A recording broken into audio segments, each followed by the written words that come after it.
Jeg får besøg i studiet af Poul Nørgaard Andersen, der er bibliotekar på Brønderslev Bibliotek, og vi skal tale om nogle af de andre muligheder, der er udover den klassiske bog, som vi jo alle sammen kender. Og det jeg godt vil starte med, det er ereolen.dk. Hvad er det? Jamen det er elektroniske bøger, som vi stiller til rådighed for vores brugere.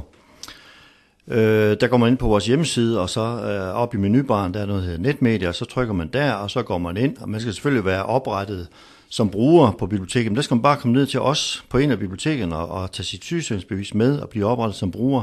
Så kan man tilgå de der databaser eller netmedier eller e-ressourcer, som vi nu snakker om her. Nu skal vi ikke sidde og gøre os selv ældre, end vi er, men jeg kan godt huske, da jeg skulle låne bøger på biblioteket, der var det også et lånerkort, og så lånte man så en bog. Er der mange, der benytter sig af de moderne muligheder? Jamen helt sikkert. Altså det vender mere og mere frem.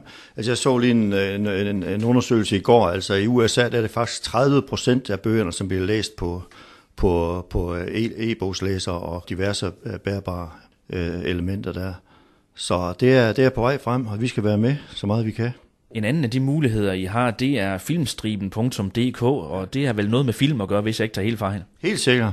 Det er simpelthen også på samme måde, man går ind på vores hjemmeside og finder filmstriben. Og der kan man simpelthen, så skal man vælge den knap, der hedder i lænestolen. Og så kan man igen, når man er oprettet som bruger hos os, så kan man gå ind og få set de film, som der nu er der. Og så er der noget, der hedder bipzoom.dk. Ja, det er så vores tilbud inden for digital musik, kan man sige. Det hedder netmusik, bibliotekernes netmusik førhen. Og det er på samme måde vores tilbud inden for digital musik, og det er jo så også det, der er vejen frem. Vi ved alle sammen, hvordan det er gået fra LP'er og CD'er. Ja, der er mange, der henter musik på nettet den dag i dag. I ser jo også den tendens. Helt sikkert. Det er på vej frem, men altså om det så går så hurtigt, som nogle folk de spår, det tror jeg dog ikke. Det viser sig, at vi nok også har set det om 5 år, det tror jeg, vi har. Også om 10 år for den sags skyld. Og så er der noget, der hedder netlydbog.dk. Ja, det er så bøger, man kan få læst op. Der henter man også bare ind på vores hjemmeside. Og der er også en hel masse titler der, og så kan man også føre dem over på nogle MP3-afspillere, og så tage med på ferie og så videre, ikke? Når du nu arbejder på Brønderslev Bibliotek, hvilke typer spørgsmål er det typisk, du får omkring de her elektroniske muligheder? Jamen det er meget, hvad er det for nogle apparater, man skal købe, og kan en iPad gøre det, og kan en iPhone gøre det, og kan Android-produkter gøre det, og så videre, ikke? Men der er lige at sige, at inden for hver af de der sider, der er faktisk en rigtig god hjælpeknap op for oven. Der kan man få spørgsmål på mange af de der ting. Eller også velkommen til at komme ned og spørge os. Umiddelbart så tænker man jo nok, at det typisk er det yngre segment, der benytter sig af de her muligheder. Er der også folk på 40, 50, 60 år eller ældre, der benytter sig af det? Ja, men helt sikkert. Smartphones og sådan noget, det er jo nok mest de yngre, ikke også? Men der er så også nogle begrænsninger på noget af det, vi tilbyder, hvor man kun kan streame og så videre, ikke? Men igen, det er der oplyst. Vi har brochurer dernede omkring det, ikke også? Og man kan læse om det ind på siden. Og som bibliotekar, så har man typisk en fornemmelse af, at du og andre, det er nogle personer, som ved en forfærdelig masse om bøger. Hvad læser du selv? Jeg læser mest krimier og fantasy.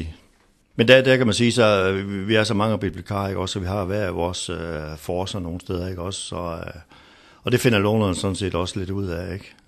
Jeg har set jeres fine folder, hvor der blandt andet henvises til en bog, som I hver især anbefaler. Altså hver af dem, der arbejder på Brønderslev Bibliotek, de anbefaler en bog. Er du også med i det, og i givet fald, hvad anbefaler du?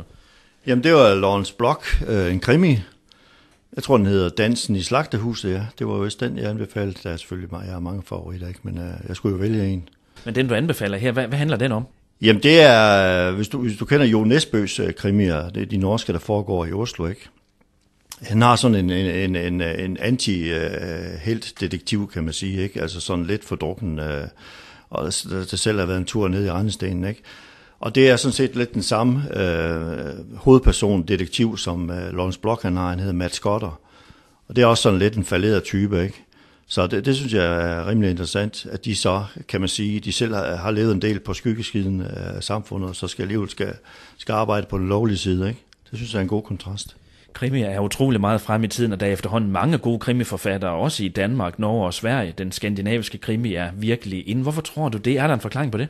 Jeg tror, det er fordi, de er begyndt at have sådan en social og en samfundsbeskrivende elementer med i deres bøger, ikke? Altså, hvor hovedpersonens liv og levnet ved siden af betyder en hel masse, ikke?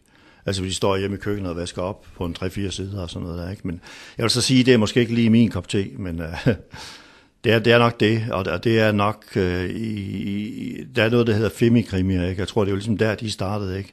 og det er ligesom Marklund og Lækberg og sådan nogen, ikke? Men så er der mange, der er startet op i slipstrømmen, ikke? Som simpelthen er begyndt som at skrive krimier, som om, okay, det er det, der sælger. Så prøver vi det, og så bliver de jo sorteret fra. Så er der dem, der er gode til det tilbage, ikke? Og krimierne i relation til nogle af de muligheder, du nævnte før, blandt andet netlydbog.dk, kommer der også krimier på de her netlydbøger? Ja, og e-bøger, det er inden for alt. Det er også børnebøger, og det er fagbøger, og det er inden for alle genrer, ja. Hvis man nu har nogle spørgsmål vedrørende de her elektroniske muligheder, så kan man komme til jer, går jeg ud fra? Helt sikkert.